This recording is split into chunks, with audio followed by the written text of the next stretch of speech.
We have to go back to the days immediately following the flood, and this brings us to Genesis 10. Genesis 10 is the genealogy of Noah. Genesis 10:1 tells us that the three sons of Noah were Shem, Ham, and Japheth. Down it says Ham had Cush, and then Cush had Nimrod. So Nimrod in the Bible is Noah's great-grandson. Now, why am I talking about Nimrod? Because Nimrod is Gilgamesh. In the Bible, we learn that Nimrod established a very large kingdom. He was essentially the first king of the world, and it also says that he ruled over all of the other sons of Noah. Now, because of this, there were many different peoples that would write about Nimrod. It was their personal account of who Nimrod was. The Babylonians wrote about him, the Assyrians wrote about him, the Hittites wrote about him. It says even in Palestine, tablets have been found with this man's name on them. He was obviously the most popular hero in the ancient Near East. And of course, the Sumerians wrote about him in the Epic of Gilgamesh. I'm going to go back to Genesis 10 to find out about Nimrod's kingdom. This is Genesis 10:8. And it says up at the top, he began to be a mighty one on the earth. We'll go back to that verse later. He was a mighty hunter before the Lord. Therefore it is said, like Nimrod, the mighty hunter before the Lord. Verse 10. And the beginning of his kingdom was Babel, Erech, Akkad, and Calneh in the land of Shinar. That's southern Mesopotamia. From that land, he went to Assyria and built Nineveh, and there's more. I'm not even going to attempt to pronounce them. Let's bring that verse to life a little bit. Here is a visual of Nimrod's kingdom. Down here, we have the Tower of Babel.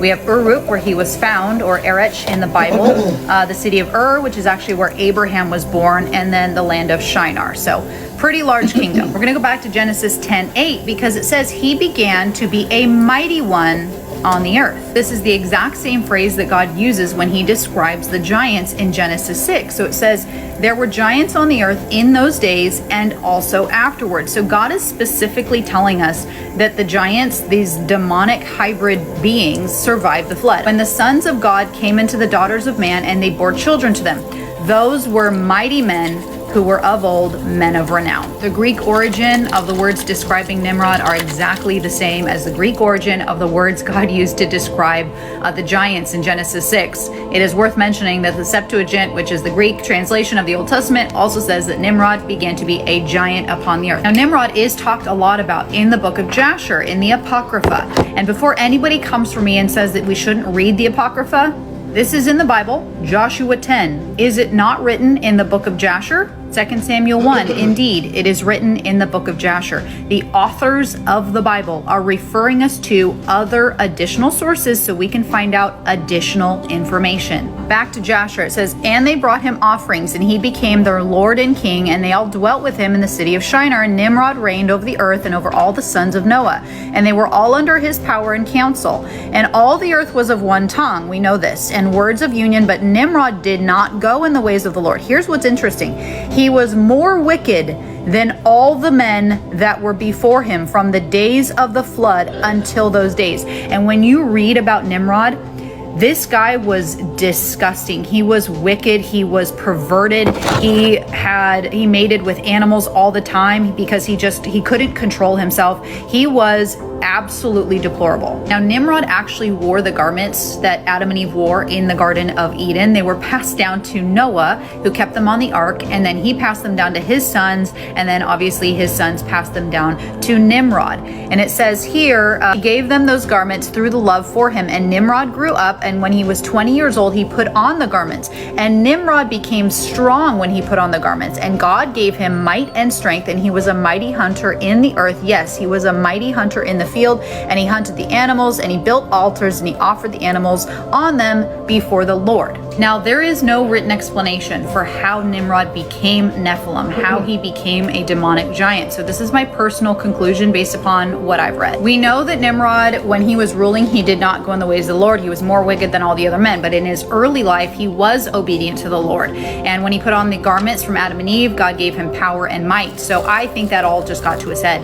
I think as he aged, he started to abandon the Lord, and he started to serve Satan. And what does Satan do? He takes everything that is God's and he twists it in his own perverse and evil way. So I think as Nimrod started to serve Satan, Satan used that power that God had given him and somehow transformed him into this Nephilim, into this demonic giant and a completely wicked, horrible, grotesque man. Now, because he was Nephilim, he had access to Nephilim technology. And this is where we get into the conversation of the Stargate, which is a demonic portal. This is where it gets kind of crazy, and I know this is going to be a lot to take in for some people, but y'all, the truth is that we live in a spiritual world.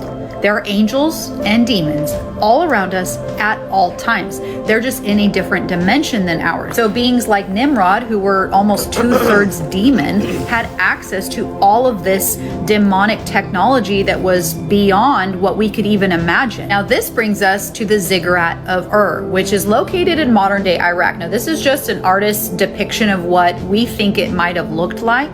This is what remains, and it was believed to have a Stargate buried underneath. This is pretty much what they look like. It's a portal to another dimension. And so all of the demonic rulers, in the ancient civilizations, they had access to all this. They had this technology, and God tells us this in the Bible. And so when that archaeologist found the tomb, found the city of Uruk, that's a red alert for our government, because there's a lot of fallen angels that rule this world, and they are in power in our world. I'm not going to say any more than that. So when they got word of Gilgamesh or Nimrod, they knew what they were looking for. But who was in their way? Saddam Hussein, because Saddam actually thought that he was a reincarnated version of Nebuchadnezzar. In the 1980s, during the Iran-Iraq War, Saddam Hussein became obsessed with the Babylonian ruler Nebuchadnezzar. Saddam saw himself as a modern reincarnation of Nebuchadnezzar, and to prove it, he spent millions building a massive reconstruction of Babylon. In addition, he actually tried to reconstruct the Ziggurat of Ur. So that means that he had the technology to the Stargate that was known to be below. Hussein either was able to get the Stargate working or learned something important from it, and Big Daddy America got concerned.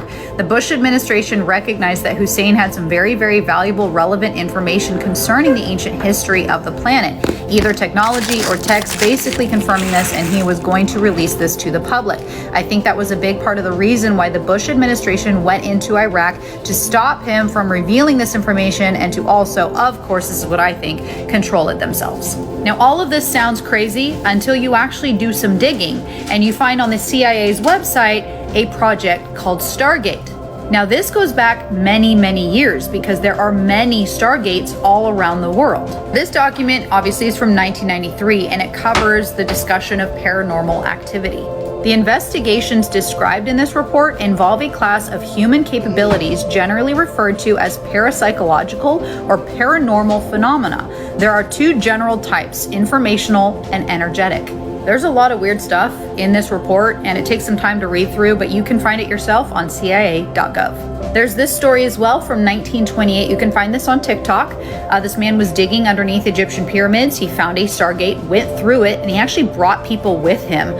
Time was different, so he thought he was gone for only like an hour, but he was gone for 3 days. So when he went through the Stargate or the portal, he actually went back in time to when the pyramids were being built, and he saw UFOs carrying the stones for the pyramids. He saw giants, he saw aliens, he saw Nephilim, he saw all of it, and he said it was beautiful and lush and green. And he actually saw conveyor belts. I mean, they had electricity, they had power, they had technology back then from demons. And there's many stories like this actually. There are Stargates all over our world because our world was inhabited by demons and demonic technology, and we have pyramids all over the world. And it is no coincidence that America, a lot, part of the Grand Canyon is closed off. A lot of national parks are closed off to the public, and it's a huge reason why we are lied to, because it goes back to the Bible. So we all know what a Stargate looks like, right? It's a portal. And we also know that our government went into Iraq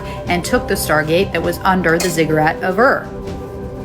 Two of the real reason that we invaded Iraq, because you and I have been lied to our entire lives. In part one, we talked about how an archaeologist discovered the ancient city of Uruk in modern day Iraq, and then he discovered the tomb of Gilgamesh, and coincidentally, a few months after, we invaded Iraq. Well, buckle up, because this goes so much deeper than just his tomb. Now for this video, we have to go back to the days immediately following the flood, and this brings us to Genesis 10. Genesis 10 is the genealogy of Noah. Genesis 10:1 tells us that the three sons